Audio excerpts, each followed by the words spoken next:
बिस्मिल्लाहिर्रहमानिर्रहीम। जब हम कभी किसी से माफ़ी मांगते हैं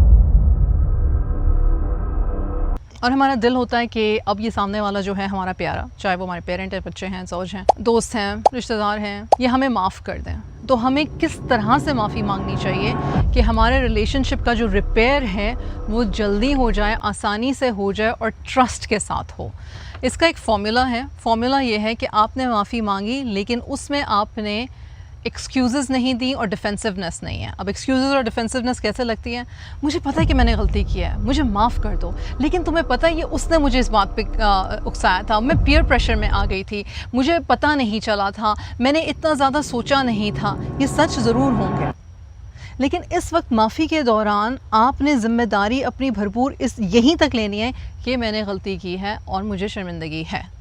मैंने इसलिए किया क्योंकि उस लिए था, मैंने उस लिए किया क्योंकि उस लिए था। ये जब आप ऐड करते हो तो सुनने वाले को ये लगता है कि आप ऑनेस्ट नहीं हो, आप रिस्पॉन्सिबिलिटी नहीं ले रहे हो, या आप ये दोबारा करोगे क्योंकि ट्रस्ट ब्रेक हुआ है। ठीक, तो apology is equal to responsibility minus excuses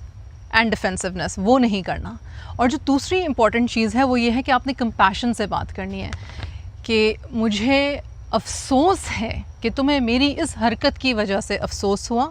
मुझे अफ़सोस है कि हम दोनों इस अब सिचुएशन में आ गए हैं क्योंकि मुझे नहीं पता चला, या मैंने जानते बूझते हुए फिर भी ये हरकत की या बात की और मुझे नहीं करनी चाहिए थी। बस यहीं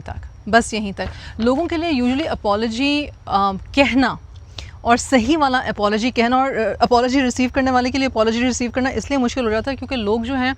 या तो बहुत एक्सक्यूज़ेस, बहुत रीजंस देने लग जाते हैं और सामने वाला कहता है मेरी बात सुनो, चुप कर जाओ, मुझे एक्सक्यूज़ेस नहीं चाहिए। मुझे आज तक कभी ये समझ ही नहीं आया था कि जब आप किसी से माफ़ी मांग रहे हो और कोई ये कहता है कि मुझे एक्सक्यूज़ेस नहीं चाहिए, तो अगर मैं उसको बताऊँगी नहीं कि मैंने ये क्यों किया तो उसको कैसे पता चलेगा कि मैंने ये जानबूझ के नहीं किया। और फिर मुझे सीखने को मिला, समझने को मिला कि जब आप किसी रिश्ते को बेहतर करना चाहते हो और आपसे कोई गलती हुई है या उसको, सामने वाले को लगता है कि आपने उसको किसी तरह का नुकसान पहुंचाया है,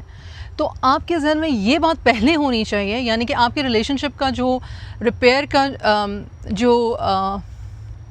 जिसको कहते हैं ना, उसको बेहतर करने की जो चाह, जो मंशा है, वो पहले इस बात पे फोकस करनी चाहिए कि मैं रिपेयर कर लूँ, उसके बाद अपने लॉजिक को या अपने इमोशन को एक्सप्लेन करना है। पहले आपने रिलेशनशिप को ऊपर रखना है, फिर अपने लॉजिक या अपने एम्पैथी या अपनी एक्सप्लेनेशन या अपने एक्सक्यूज़ेस को रखना है।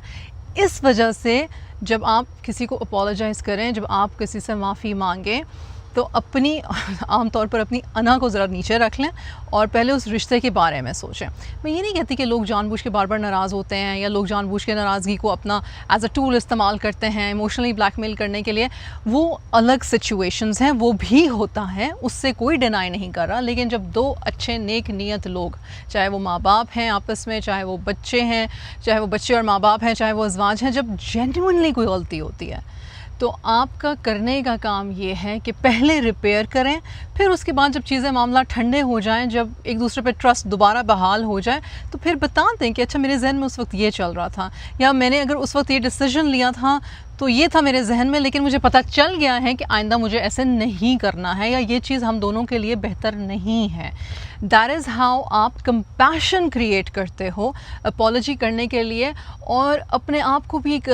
मुझे गंदी सी शर्मिंदगी की फीलिंग होती है ना कि यार मैंने क्या किया है, या यार मैंने ऐसा क्यों किया, या मुझसे नहीं होना चाहिए था। आप उससे भी अपने आप को जो है ना वो बचा लेते हो, क्योंकि कंपैशन का मतलब यही है कि हमदर्दी होना,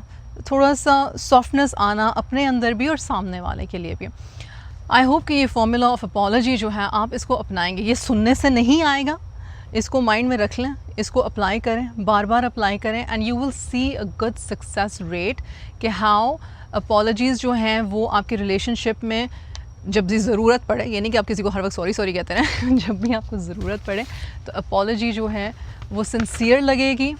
वो ट्रस्ट वर्दी हो जाएगा, रिलेशनशिप बेटर हो जाएगा, आप लोगों की रिलेशनशिप में ग्रोथ होगी, आपको एक दूसरे को माफ़ करना आसान होगा और आइंदा के लिए आपकी एक बेटर कम्युनिकेशन फॉर्म होगी इंशाअल्लाह ताला बिइज़्निल्लाह। जज़ाकल्लाहु खैर। अस्सलाम वालेकुम वरहमतुल्लाहि वबरकातुहू। इरम बिन सफ़िया के चैनल पे एजुकेशनल वीडियोस और कॉन्सेप्ट्स को सीखते रहने के लिए मेरे चैनल को सब्सक्राइब करें।